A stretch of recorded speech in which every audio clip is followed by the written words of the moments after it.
Hello दोस्तों, कैसे हैं आप लोग। Welcome to new Newton classes. और यहाँ पे हम जिल पेरी के प्रीवियस ईयर क्वेश्चन कर रहे थे, तो हम करते हैं आज, देखते हैं आज कौन कौन से क्वेश्चन हैं।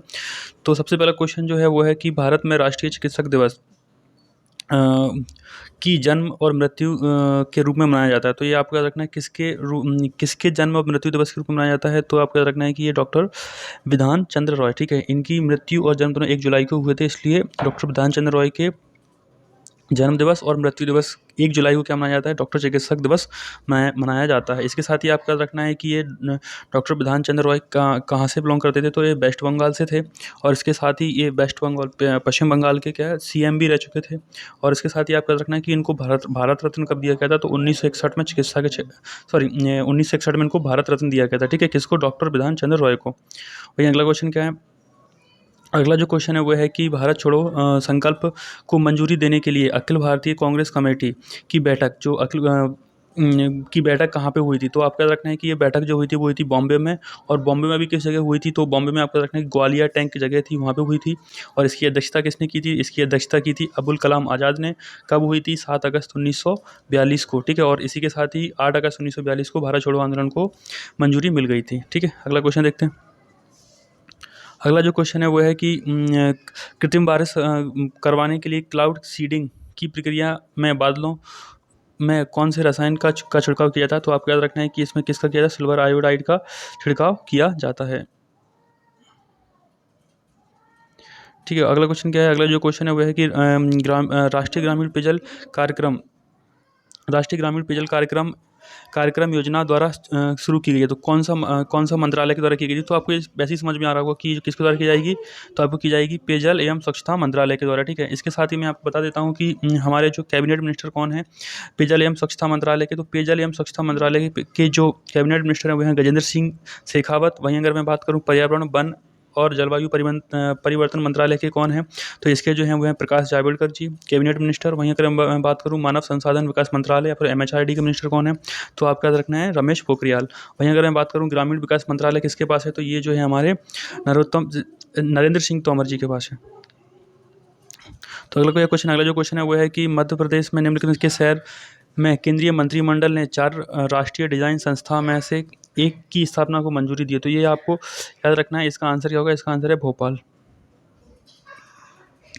मैं अगला क्वेश्चन की बात करूं कि मध्य प्रदेश में रिलो जनजातीय गीत किस जनजाति द्वारा द्वारा गाए जाते हैं। तो आपको पता है रिलो जनजातीय गीत जो होता है वो कौन सी जनजाति द्वारा गाया जाता है। तो आपको याद रखना है मारिया जनजाति के द्वारा ये गाया जाता है। वहीं अगर अगले क्वेश्चन की बात करूं तो अगला जो क्वेश्चन है वो है कि मध्य प्रदेश में Vindhyachal super thermal power station कहाँ स्थित है। तो ये विंध्याचल से समझ में आ रहा होगा, तो इसमें एक ही नाम है वैसा, सिंगरौली, ठीक है। सिंगरौली में जो है Vindhyachal super thermal power station स्थापित किया गया है। फिर मैं अगले क्वेश्चन की बात करता हूँ कि अगला जो क्वेश्चन निम्नलिखित में से किस उद्देश्य के लिए संबल योजना आरंभ की गई थी, ठीक है। दो पिछले क्वेश्चन में भी ये क्वेश्चन आया हुआ था। तो ये जो थी किससे संबंधित थी, तो ये थी बिजली कनेक्शन सब्सिडीकृत बिजली कनेक्शन से संबंधित थी। तो ये योजना जो चालू की गई थी 2018 में चालू की गई थी मुख्यमंत्री शिवराज सिंह चौहान जी के द्वारा। लेकिन जैसे ही नई गवर्नमेंट आई तो कमलनाथ जी की गवर्नमेंट आई और मुख्यमंत्री कमलनाथ जी ने जो है जून 2019 में जो है इसकी जगह पर नया सवेरा योजना चलाई थी। उसके बाद जैसे ही फिर से बीजेपी गवर्नमेंट आ गई है तो मुख्यमंत्री शिवराज सिंह चौहान जी ने फिर से मई 2020 में इस योजना को फिर से चालू किया गया है, ठीक है। मैं अगर अगली बात करता हूँ कि मध्य प्रदेश में कितने ज़िले हैं। तो आपको पता होगा हमारा नया ज़िला बना था निवाड़ी। और इसके साथ ही हमारे यहाँ पे कितने ज़िले हो गए, 52 ज़िले हो गए। इस निवाड़ी को किस ज़िले से अलग किया गया, तो आपको याद रखना है टीकमगढ़ से अलग किया गया है। वहीं कब किया गया है, तो 1 अक्टूबर 2018 को किया गया है। इसमें 3 तहसीलें हैं और उन तीन तहसीलों के नाम आपको मुझे कमेंट में लिख के बताने हैं, ठीक है। अगला जो क्वेश्चन है वो भारतीय एथलीट तेजिंदर पाल सिंह तूर ने एशियाई खेलों 2018 में किस खेल में स्वर्ण पदक जीता था। तो आपको याद रखना है कि तेजिंदर पाल सिंह जो है एक गोला फेंक खिलाड़ी हैं, गोला फेंक। तो आपको याद रखना है कि शॉट पुट जो है इसमें इन्होंने स्वर्ण पदक जीता था एशियाई खेलों में। इसके साथ ही आपको याद रखना है कि जो तेजिंदर पाल सिंह तूर जी हैं जो कहाँ से हैं, तो कहाँ से बिलोंग करते हैं, तो पंजाब से, पंजाब में मोगा डिस्ट्रिक्ट से बिलोंग करते हैं। वहीं अगला पंजाब की मोगा डिस्ट्रिक्ट से बिलोंग करते हैं। अगला जो क्वेश्चन है वो है कि जून 2018 में मध्य प्रदेश, उत्तर प्रदेश और बिहार के बीच जिस संयुक्त उद्यम बांध परियोजना का उद्घाटन किया गया था उसका नाम बताइए। तो इसका नाम जो है वो है बाणसागर बांध। और ये कौन सी नदी पर बनाया जा रहा है, तो सोन नदी पर बनाया जा रहा है, ठीक है। वहीं अगला क्या क्वेश्चन है, अगला जो क्वेश्चन है, एशियाई 2018 खेलों में समापन समारोह के दौरान कौन सा भारतीय खिलाड़ी ध्वजवाहक था? तो इसका आपको याद रखना है कि रानी रामपाल जो थी वो जब समापन हुआ तब ध्वजवाहक थी रानी रामपाल, और लेकिन जब हुए थे एशियाई खेलों का, जब प्रारंभ जब हुआ था, ओपनिंग जब हुई थी, तो ओपनिंग के समय कौन थे? ओपनिंग के समय जो थे वो थे नीरज चोपड़ा। इसी के साथ ही आपको याद रखना है कि इसी के साथ ही आपको याद रखना है कि जो एशियन गेम्स जो हैं, जो एशियन गेम्स जो 2018 जो हैं वो कहाँ पे हुए हैं? तो ये हुए थे जकार्ता इंडोनेशिया में। और अगले जो एशियन गेम्स होंगे वो कब होने हैं? तो 2022 में होने हैं। कहाँ पे होने हैं?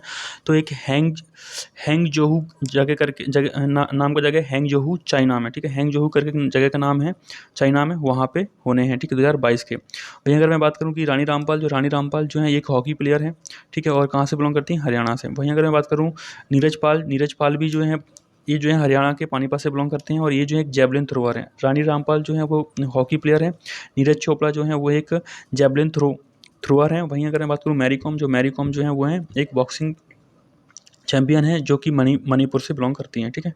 तो अगला जो क्वेश्चन है वो है कि उस भारतीय महिला खिलाड़ी का नाम बताइए जिन्होंने अगस्त में T20 अंतर्राष्ट्रीय क्रिकेट से संन्यास ले लिया था। तो ये आपने एक ऑलराउंडर खिलाड़ी थी झूलन गोस्वामी, जिन्होंने T20 अंतर्राष्ट्रीय क्रिकेट से संन्यास लिया था। भैया अगला क्वेश्चन की बात करता हूँ, तो अगला क्वेश्चन है, उस भारतीय वैज्ञानिक का नाम बताइए जो वर्तमान में DRDO के अध्यक्ष हैं। तो DRDO के अध्यक्ष कौन है? आपको बता, जी सतीश रेड्डी। इसी के साथ ही आपको मुझे बताना है कि हमारे इसरो के अध्यक्ष कौन है? ठीक है, वहीं अगर अगला क्वेश्चन में मैं बात करता हूँ कि अगला क्वेश्चन है, शासकीय योजना कृष्ण कुटीर से जुड़े मंत्रालय का नाम बताइए। तो इसका जो मंत्रालय का नाम है वो है क्या? महिला बाल विकास मंत्रालय। और आपको बताइए कि हमारी महिला बाल विकास मंत्रालय की कैबिनेट मिनिस्टर कौन है? तो स्मृति ईरानी, ठीक है। मैं अगर अगले क्वेश्चन की अगर मैं बात करता हूँ, तो अगला जो क्वेश्चन है वो है कि अगला जो क्वेश्चन था, उस पूर्व भारतीय सेना प्रमुख जनरल का नाम बताइए जिन्हें 17 अगस्त 2018 को यूनाइटेड स्टेट्स सरकार द्वारा लीजन ऑफ मेरिट से सम्मानित किया गया है। तो इनका नाम आपको याद रखना है कि इनका जो नाम है वो है दलवीर सिंह स्वागा जी को। और दलवीर सिंह स्वागा जी जो हैं ये हमारे Indian chief of army staff भी रह चुके हैं, ठीक है। और ये दलवीर सिंह स्वागत जी चीफ ऑफ आर्मी स्टाफ भी रह चुके हैं हमारे। और अभी अगर आपसे पूछा जाए कि अभी प्रेजेंट में हमारे चीफ ऑफ आर्मी स्टाफ कौन है, तो आपको याद रखना है मुकुंद नरवने, ठीक है। कौन है? मुकुंद नरवने जी जो है वो हमारे चीफ ऑफ आर्मी स्टाफ हैं। वहीं अगर मैं बात करूँ कि बिपिन रावत जी कौन है, तो बिपिन रावत जी जो अभी प्रेजेंट में जो है हमारे चीफ ऑफ डिफेंस स्टाफ हैं, ठीक है। क्लियर हो गया? बिपिन रावत जी। भैया अगले क्वेश्चन की अगर मैं बात करता हूँ, अगले क्वेश्चन है, तो अगला क्वेश्चन जो है, जनवरी 2018 के आंकड़ों के अनुसार मध्य प्रदेश भारत में दूध का सबसे बड़ा उत्पादक है, कौन से नंबर का है? तो ये आपको देखना कि 2018 में जो था वो चौथे नंबर का था, लेकिन अभी अगर मैं बात करूँगा तो अभी जो है मध्य प्रदेश जो है दूध उत्पादन में तीसरे नंबर पर आ गया है। वहीं अगर पहले नंबर की बात करूँ तो पहले नंबर पर कौन है? पहले नंबर पर जो है यूपी है। अगला जो क्वेश्चन है वो है कि किस भारतीय शहर द्वारा अंतर्राष्ट्रीय उड्डयन शिखर सम्मेलन आयोजित किया गया था? कहाँ पे किया गया था? किस भारतीय शहर द्वारा? तो आपको देखना है कि न्यू दिल्ली में किया गया था 2018 में।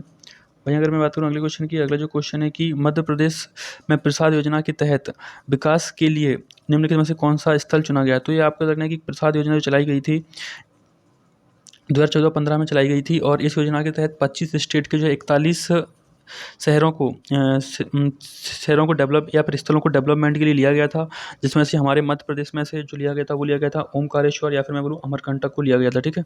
आपको याद रखना है ओमकारेश्वर को लिया गया था। मैं अगर बात करूँ किस नदी को जीवन रेखा बोला जाता है मध्य प्रदेश की, तो आपको पता है नर्मदा को जो मध्य प्रदेश की जीवन रेखा बोला जाता है।